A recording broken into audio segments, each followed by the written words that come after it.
उपस्थित परम सौभाग्यशाली निज स्वरूप की ओर नित्य निरंतर गमनशील जिज्ञासु वृत्त नित्य है। कई दिनों से हमारी चर्चा चल रही थी कर्म चक्र को लेकर के,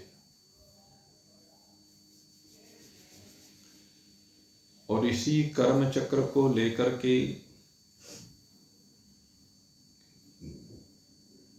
कर्म फल को लेकर के,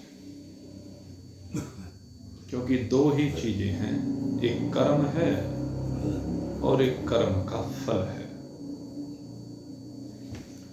लेकिन भगवान ने कहा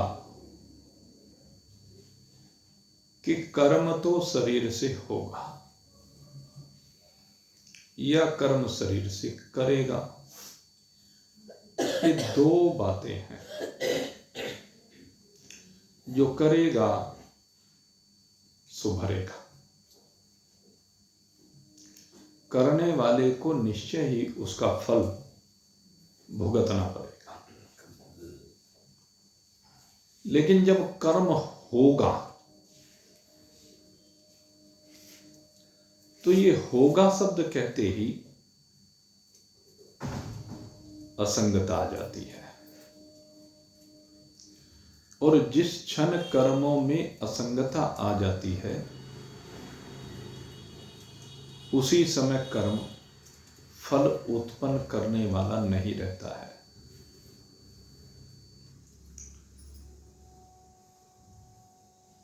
और यही स्थिति जब आप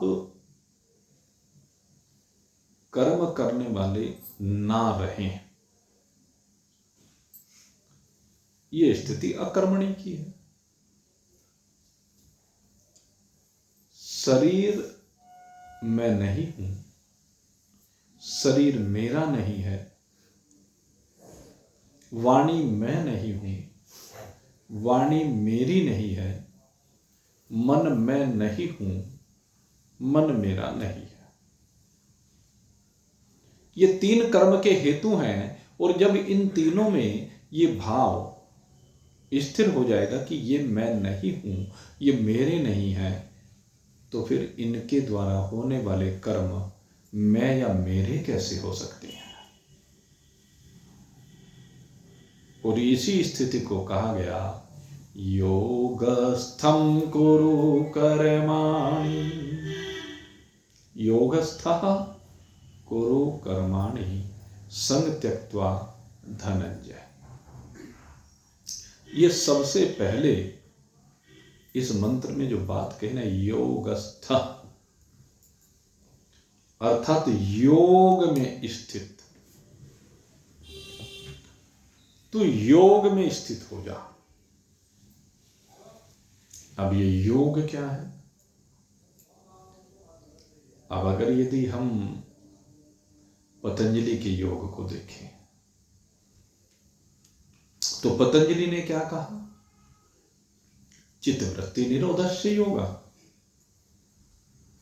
कि जहां पर जाकर के आपके चित्त की वृत्तियां निरुद्ध हो जाएं, रुक जाएं, वही योग है। कहां पर रुक जाए? अब बात यह है ना, आपके चित्त की वृत्तियां क्या कभी रुक सकती हैं?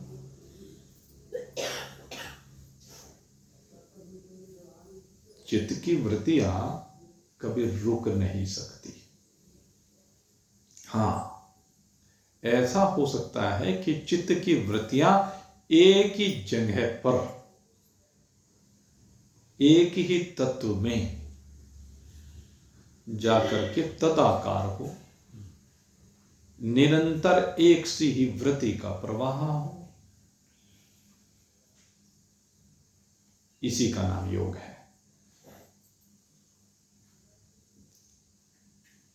आप कहेंगे कि धन में रुक गई चित्त की वृत्ति। रोक के देखो भाई, आपके चित्त की वृत्ति धन में कितने समय रुक सकती है।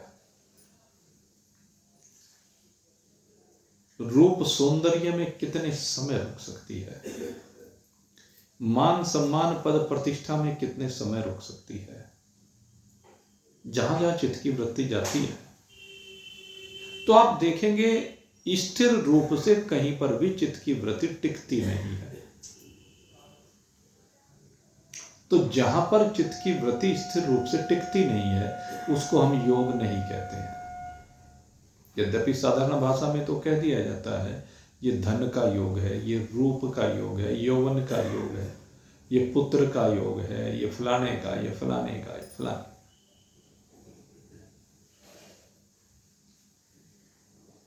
लेकिन अगर ऐसा ना होता कि चित्त की वृत्ति कहीं पर स्थिर रूप से रुक ना पाती तो फिर पतंजलि क्यों कहते चित्त वृत्ति निरोधस्य योगः। तो कहते हैं एक स्थान ऐसा है जहां पर चित्त की वृत्ति जाकर के निरुद्ध हो जाती है, रुक जाती है, तदाकार हो जाती है। एक स्थिति ऐसी है। कहते हैं वो स्थिति कौन सी है। कहते हैं जब आपका योग परमात्मा के साथ हो जाए,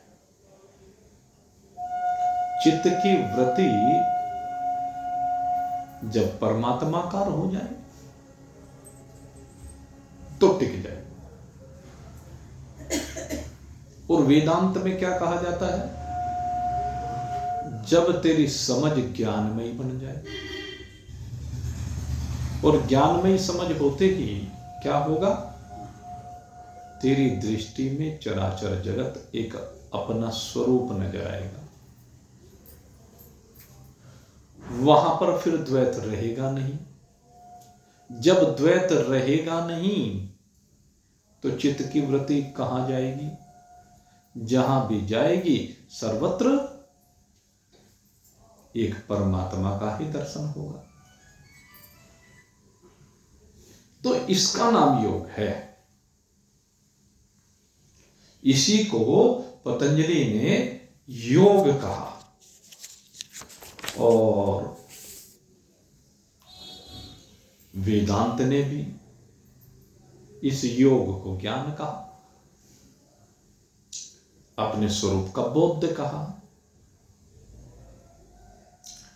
तदा दृष्टो स्वरूपेव स्थानम।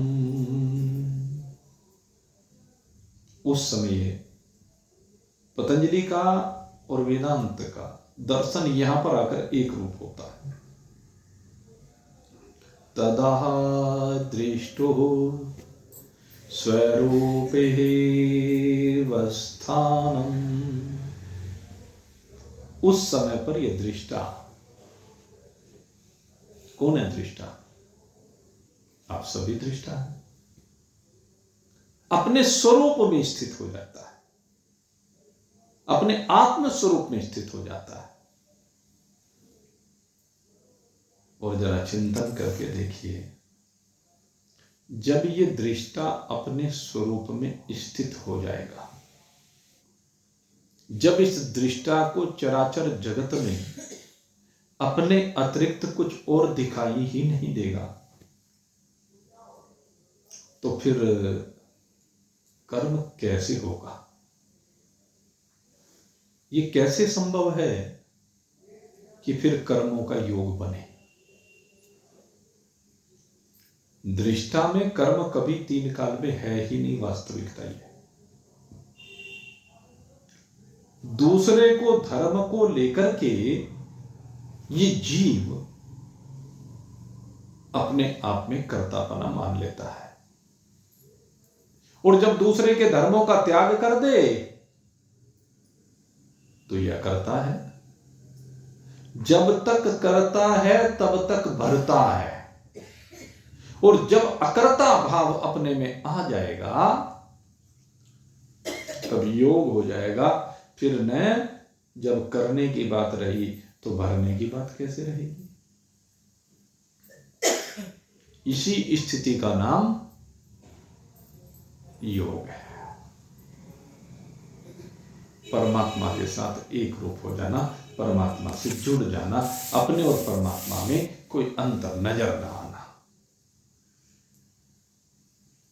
अब यहां पर कहा कि लेकिन जब तक शरीर है, क्योंकि जब तक शरीर रहेगा तो आपकी वृत्ति, जिसके आप साक्षी हैं,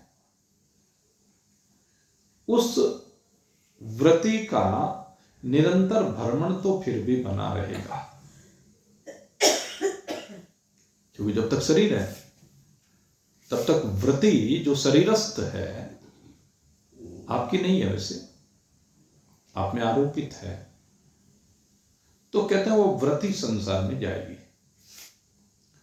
और संसार में जाकर के वो वृत्ति विषम भी होगी। इस विषय को समझने की जरूरत है।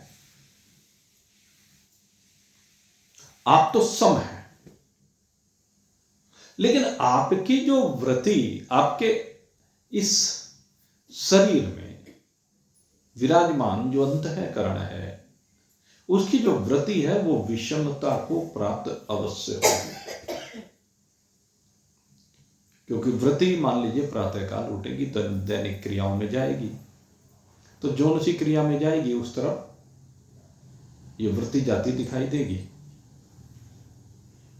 कभी आपकी वृत्ति मुंह को साफ करने में, कभी शरीर को साफ करने में, कभी शरीर को कपड़े पहनाने में, कभी शरीर को भोजन कराने में, कभी शरीर से काम कराने में, कभी बाजार में ले जाकर काम कराए, कभी घर में ले जाकर काम कराए, कभी व्यापार में ले जाकर काम कराए।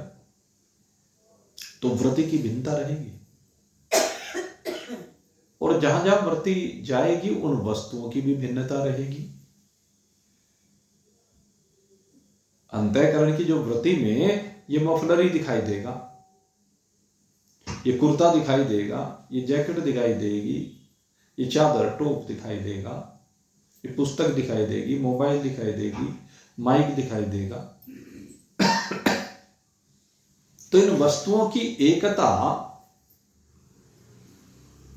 संसार के व्यवहार काल में प्रतीत नहीं होगी। मालिक भी दिखाई देगा, नौकर भी दिखाई देगा, और अपने समान पद पर आसीन व्यक्तियों में वो पदों की जो समानता है वो भी दिखाई देगी। तो व्यवहारों की भिन्नता दिखाई देगी। तो कहते हैं वृत्ति की स्थिरता समता नहीं बनेगी व्यवहार काल में, तो ना बने। क्या वृत्तियों की विषमता हो जाने से आपकी योग से स्थिति हट गई? ये चिंतन करने का विषय है। वृत्ति की विषमता भले ही बनी रहे, लेकिन वेदांत दर्शन कहता है, भगवान कहते हैं, वृत्ति का काम है विषम होना और आपका काम है समता में रहना। वृत्ति आपसे भिन्न है, वृत्ति के आप साक्षी हैं, वृत्ति की भिन्नता में भी, उसकी विषमता में भी आपकी समता बनी रहनी चाहिए कि ये सब कुछ मेरा ही स्वरूप है, ये सब कुछ मुझी में आरोपित है, ये सब कुछ मुझसे भिन्न नहीं है। ये है तदा दृष्टुम स्वरूप अवस्थानम, इसे कहते हैं। इस स्थिति में दृष्टा सदा अपने स्वरूप में विराजमान रहता है, दोनों स्थितियों में। वृत्ति व्यवहाराकार हो तब भी और व्यवहाराकार ना हो तो तब भी, तो आपका योग सिद्ध। तो इसी बात को भगवान कह रहे योगस्थः कुरु कर्माणि। आप तो योग की स्थिति में रहें और ये शरीर मन वाणी कुरु कर्माणि, कर्मों को करता रहे। जब आप जान जाएंगे कि कर्म का कर्ता मन वाणी और शरीर है, मैं इससे अलग हूं, मैं इनसे भिन्न हूं, तो कर्मों की विषमता आप में विषमता पैदा नहीं करेगी, आप में विकार पैदा नहीं करेगी, आप उसमें सम रहेंगे। क्यों? भगवान कहते हैं कि संग त्यक्त्वा धनंजय। हे अर्जुन, संग का त्याग करना है, और जो योग में स्थित रहेगा उसके संग का त्याग तो स्वतः ही हो गया। जो योग में स्थित होकर के कर्म हो रहा है, जिसने मान लिया है कि कर्म मुझ में है ही नहीं, तो उसका संग रहा कहां? वो तो असंग अपने आप ही हो गया।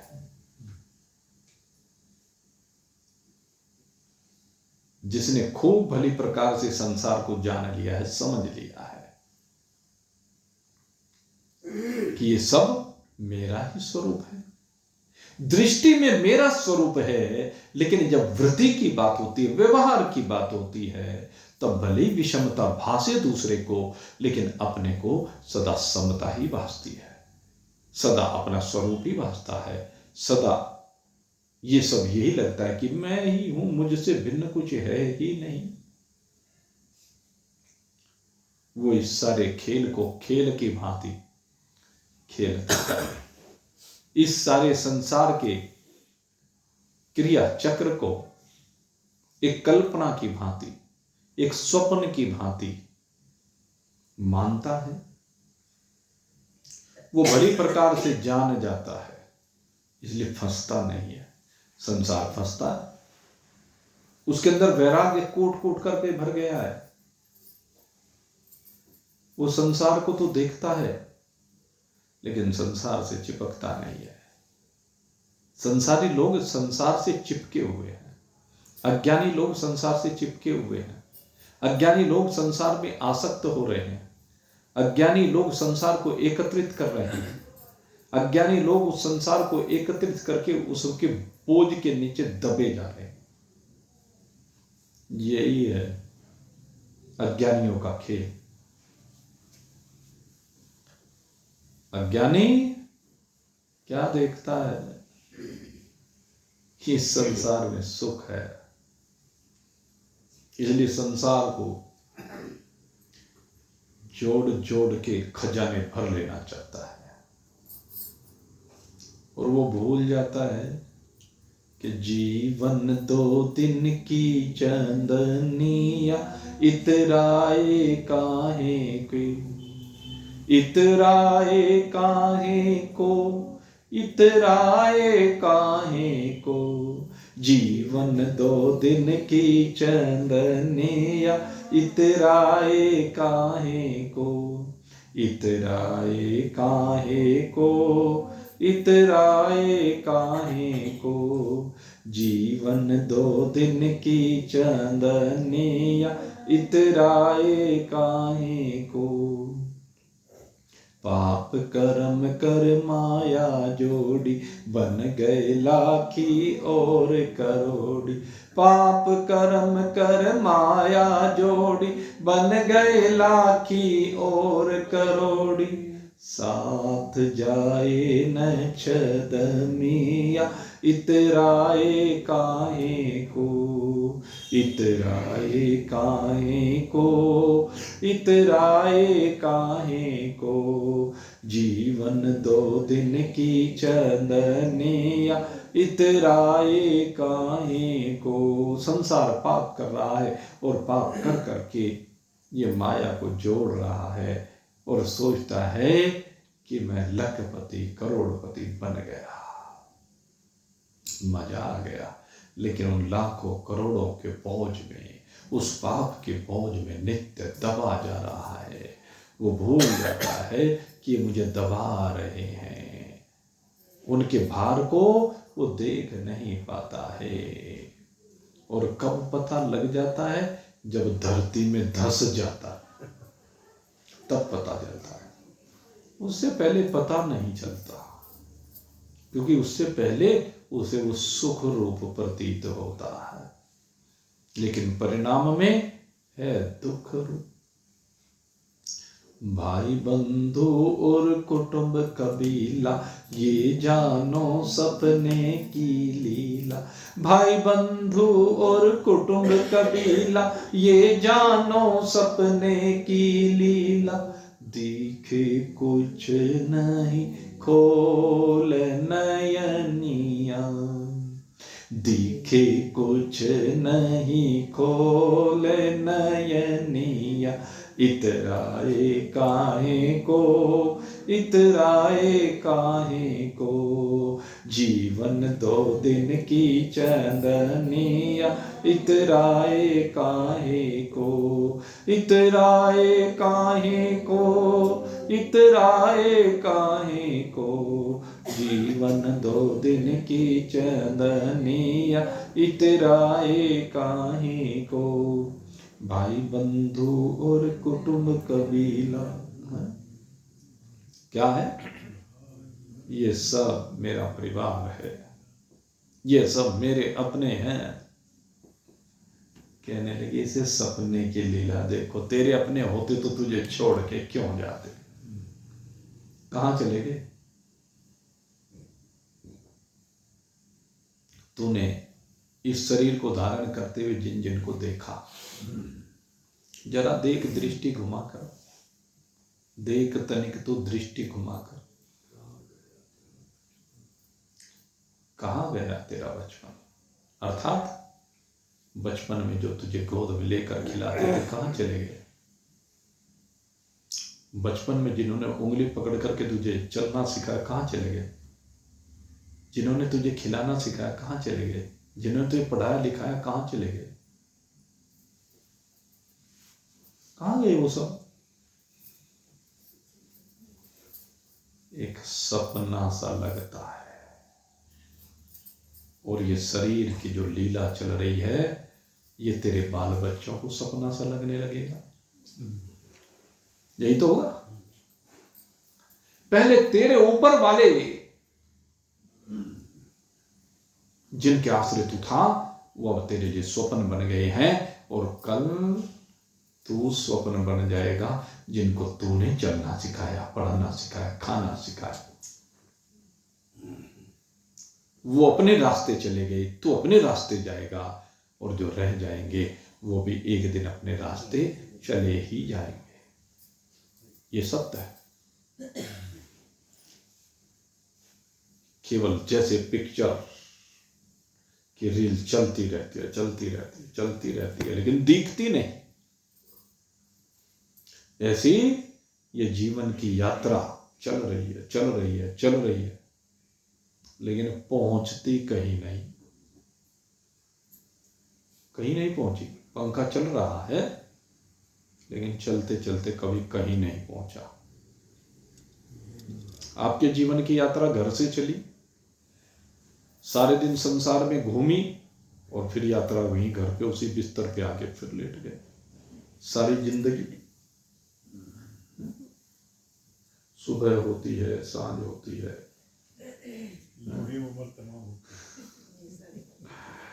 सुबह होती है, शाम होती है, और यही उम्र तमाम होती है। सारी उम्र भर यही तो होता है। यही जीवन का चक्र, यही स्वप्न रोज देखते, लेकिन देखने के बाद कोई बिरला होता है जो समझ जाता है कि ये स्वप्न है, और जो समझ जाता है वही योग में स्थित है। भाई बंधु और कुटुंब कबीला, ये जानो सपने की लीला। जान जाओ भाई, अब नहीं जानोगे, कुछ समय बाद जान जाओगे, जब इस देह को छोड़ के जाओगे, उस समय जान जाओगे, या जिस समय जरावस्था आ जाएगी, बुढ़ापा आ जाएगा। चमक देह की जब झर जाए, बुढ़ा हुआ कोई पास न आए। चमक देह की जब झर जाए, बुढ़ा हुआ कोई पास न आए। हड्डी ठठरी की बदनिया, इतराए काहे को, इतराए काहे को, इतराए काहे को।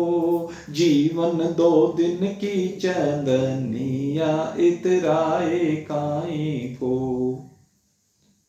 जब बुढ़ापा आता है, एक एक हड्डी दिखने लगती है, झुर्रियां पड़ जाती हैं, चमड़ी लटक जाती है, देह शिथिल हो जाती है, चलने फिरने की सामर्थ्य रहती नहीं। उल्लू की तरह से देखता रहता है कि कोई आए, कोई आए, कोई आए, कुछ पता ले, लेकिन कोई पूछने वाला नहीं है। बस एकटक देखता रहता है। तो तब लगने लगता है, तब अपने पुराने जीवन चक्र को उठा करके देखता है, और तब इसको मालूम होता है कि ये स्वप्न है। तब वो देखता, अरे मैं तो ऐसे किया करता था, वैसे किया करता, ऐसा बलिष्ठ शरीर था, इतना काम किया करता था, ऐसे मैंने सारे परिवार के लिए झोंक दिया, इनमें से कोई मेरी ओर देखने वाला। तब इसे याद आता है वो पहलवानी, वो बलवान शरीर, वो देह की चमक, वो सबके लिए मरना खपना, तब याद आता है। और फिर कहने लगे, भाई यही कुदरत का विधान है। बड़े बड़े बलवान रहे नहीं, धूल मिले अरमान रहे नहीं। बड़े बड़े बलवान रहे नहीं, धूल मिले अरमान रहे नहीं। दुख रूप जग सदनिया। ये सदन, सदन माने ये रहने का स्थान। कहने बड़े बड़े बलवान हमारे माता पिता दादा दादी, वे भी नहीं रहे, और अब तेरी भी चलने की तैयारी है। बड़े बड़े बलवान रहे नहीं, धूल मिले अरमान रहे नहीं। सारे अरमान धूल में मिल गए। सोचा था बुढ़ापे में ये करूंगा वो करूंगा, कहां गए वो सारे अरमान? सिकंदर ने सोचा था इस सारे संसार को जीत करके, इस संसार का सारा धन लूट करके, इकट्ठा करके तब ऐश करूंगा। लेकिन बेचारा रास्ते में हरिओम तत्सत हो गई। जर सिकंदर का यहीं पर रह गया, जर सिकंदर का यहीं पर रह गया। मरते दम लुकमान भी ये कह गया, ये घड़ी हरगिज न टाली जाएगी, बिन मुहूर्त के उठा ली जाएगी। जर सिकंदर का यहीं पर रहेगा, अरे उसका पड़ा रह गया, वो हमारा नहीं रहेगा। हमारा तो जो है उसे हम छाती पे धर के लेके जाएंगे। अज्ञानियों का यही तो विचार है। ज्ञानी तो जानते हैं सब यही का माल है, यही रहेगा। लेकिन अज्ञानी कहते मैं अपनी छाती पे धर के लेके जाऊंगा, न खुद खाऊंगा न खाने दूंगा। छाती पे धर के लेके जाएगा। धन इसीलिए कमाया है। अरे धन खाने और खिलाने के लिए ईद दिया है भगवान ने। तू न खुद खाएगा न दूसरे को खाने देगा, बेवकूफ कहीं का। जो कहता है न खुद खाऊंगा न दूसरे को, पहले ऐसे ऐसे हुआ करते थे। दबा दबा के दीवारों में छिपा के रख देते थे, गड्ढे में दबा के रख देते थे, किसी को बताते नहीं थे। फिर एक दिन हरिओम तत्सत हो जाती थी, करोड़पति लखपति होते हुए भी बच्चे खाकपति रह जाते थे, उन्हें पता ही नहीं। इसलिए आज भी पुराने मकानों में बहुत जगह पर माल निकल जाते हैं। तो उन्होंने न खुद खाया न अपने बच्चों को खाने दिया। अरे ये धन जो भगवान ने दिया है इसका उपयोग करो, इसको सर्कुलेशन में रखो, इसको तिजोरियों में भरने की आवश्यकता नहीं है। और यद्यपि ये विषय तो नहीं है, लेकिन हमारे देश में एक बहुत बड़ी विडंबना है। हमारे देश का, मैं तो कहता हूं, न जाने आधा धन ऐसा होगा जो सर्कुलेशन में नहीं है, तिजोरियों में भरा पड़ा है। और ये देश की गलत कर नीति के कारण हो रहा है। सोचते नहीं, विचार नहीं करते, सिर्फ एक पहलू को देखते हैं, दूसरे पहलू को देखते नहीं।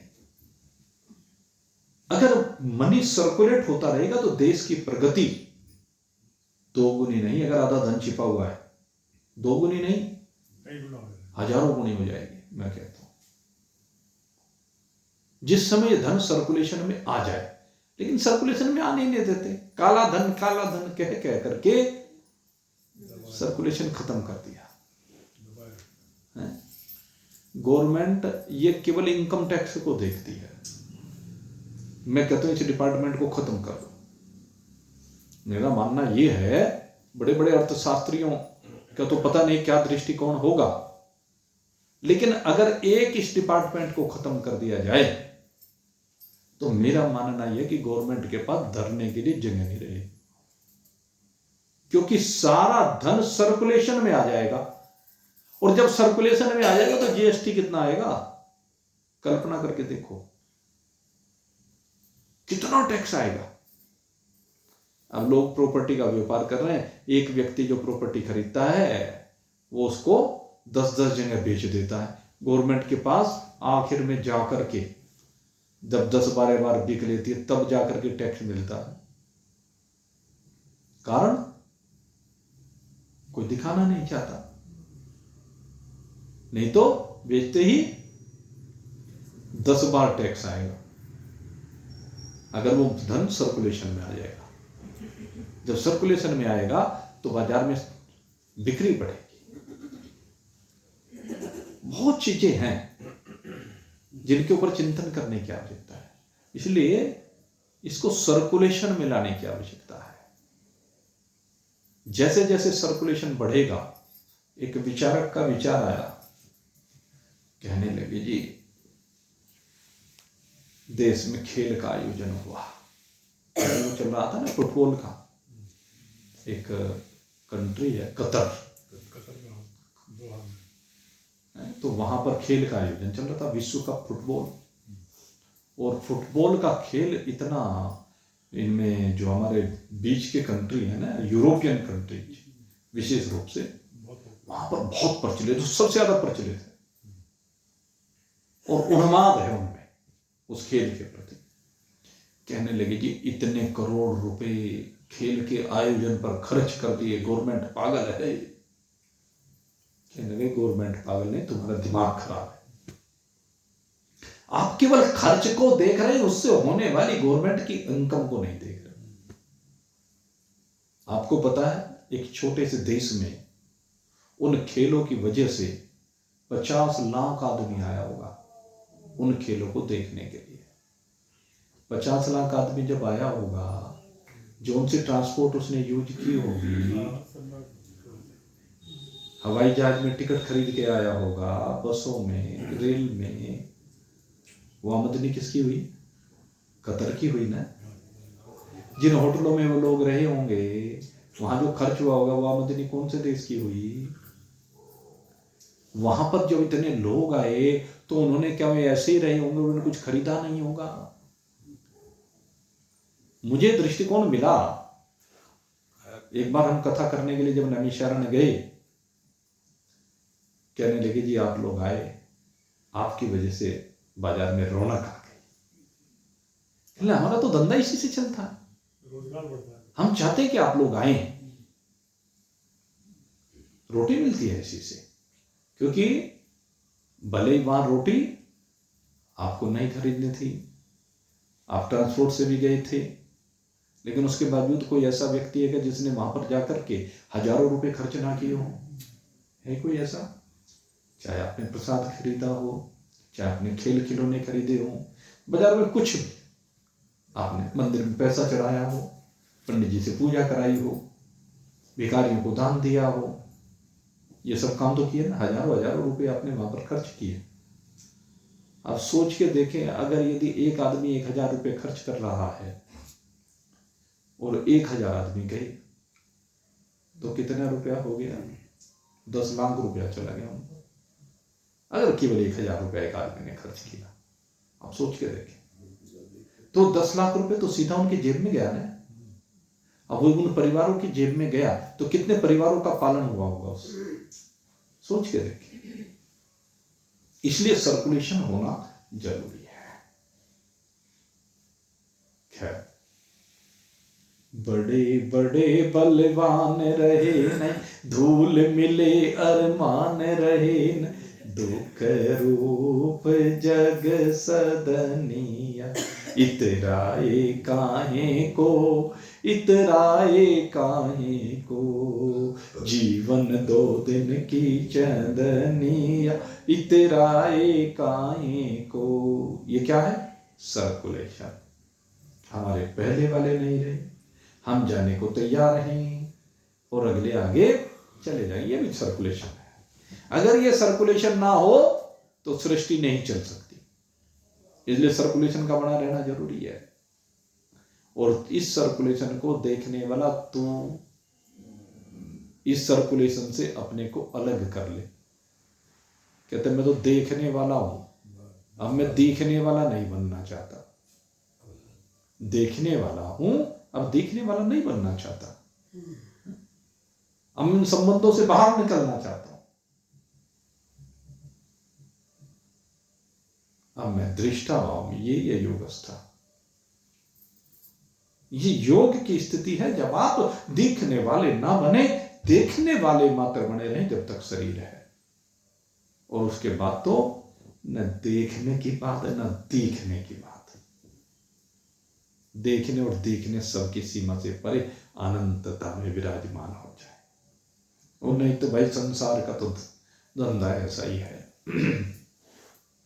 जहां भी आप फंसे हुए हैं, सब जगह बस रोज थूका फजीती, लड़ाई झगड़े, नारी दूर से ताने मारे, अबहु जा कहू मरी बज मारे। नारी दूर से ताने मारे, अबहु जा कहू मरी बज मारे, रोवे आंसू ढार सजनिया, इतराए काहे को, इतराए काहे को, जीवन 2 दिन की चंदनिया, इतराए काहे को, जीवन 2 दिन की चंदनिया। आग जार वापस घर आवे, भूल जाए माया चक्कर में। अभी आग लगा के आया, किसको? जो पहले थे, जो आज बन गए, लेकिन आते ही भूल गया कि तेरे शरीर में भी आग लगाई जाएगी, इसको भी लकड़ी पे ऐसे धर दिया जाएगा, चिता की आग में तुझे जलना पड़ेगा, है? लेकिन क्षणिक वैराग्य होकर के फिर से फंस जाता है। आग जार वापस आवे घर में, भूल जाए माया चक्कर में, धारे तन को फिर अभिमनिया, धारे तन को फिर अभिमनिया, इतराए काहे को, इतराए काहे को, जीवन 2 दिन की चंदनिया, इतराए काहे को, इतराए काहे को, रे इतराए काहे को। जी हाँ, ये जीवन 2 दिन की चंदनिया है। फिर एक न एक दिन अस्त हो जाएगा, सूरज डूब जाएगा, और जब सूरज डूब जाएगा तो रोता रह जाएगा, आंसू बहाता रह जाएगा, रोवे आंसू ढारे सजनिया। कितने समय फिर सब भूल जाता है माया के चक्कर में। माया के चक्कर में फंस करके सब भूलता जाता है। भूलने की आवश्यकता है, सब कुछ को भूल जाए, केवल एक को याद रखिए, और वो एक कौन है? वो आप हो। वो एक आप हो, बाकी सबको भूल जाना ही है। लेकिन इस शरीर के रहते रहते भूल जाओ भाई, और फिर देखो आनंद। व्रति भेद बना है सो व्रति का बना रहने दो, कोई बात नहीं। जो व्रति का भेद है, जिसके कारण व्रति विषम होती है, होने दो। लेकिन आप सम रहिए, आप उसके साक्षी रहिए, और एक बात का विश्वास कीजिए, जब आप सम रहेंगे वृत्ति विषम होगी, तो वृत्ति कभी अशास्त्रोक्त नहीं हो सकती। अशास्त्रोक्त कब होती है? जब आप में समता ना हो, जब आप में स्थिरता ना हो, जब आप अपने में स्थित ना हो, तो उस समय की विषमता आपको चिपका देती है, उस समय की विषमता आपको फंसा देती है, उस समय की विषमता आपको गर्त में डुबो देती है, उस समय की विषमता आपको अशास्त्रोक्त, अधर्मी, पापी बना देती है। लेकिन जब समता होगी तो फिर आप में कुछ नहीं है। समता की स्थिति में व्रति शास्त्रोक्त विधि से संसार के अंदर गमन करेगी, गुणों की सीमा में रहेगी तो जरूर, लेकिन गुणों की सीमा में रहते हुए भी अगुण हो जाएगी। गुणों की सीमा में रहते हुए भी अगुण हो जाना, निर्गुण हो जाना, यही है मेरे मित्रों योगस्थ कुरु कर्मा, संग त्यक्त्वा धनंजय। असंगता आ जाएगी, संग का त्याग हो जाएगा जब आप योग में स्थित होंगे।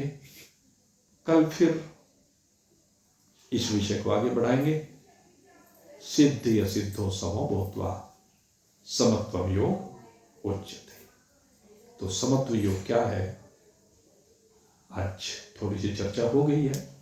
कल फिर इसी विषय को लेकर के हम चर्चा करेंगे, कुछ दृष्टांतों के माध्यम से इस समता की स्थिति को स्पष्ट करेंगे। कुछ आप भी सोच करके आए समता के संदर्भ में, कुछ हम सोचेंगे, और कुछ दृष्टि जो गीता जी हमें दे रही है यहां से लेने का प्रयास करेंगे। अब यहीं पर आज के सत्संग को आप सबके लिए शुभकामना करते हुए विश्राम देते हैं। बोलिए सच्चिदानंद भगवान की।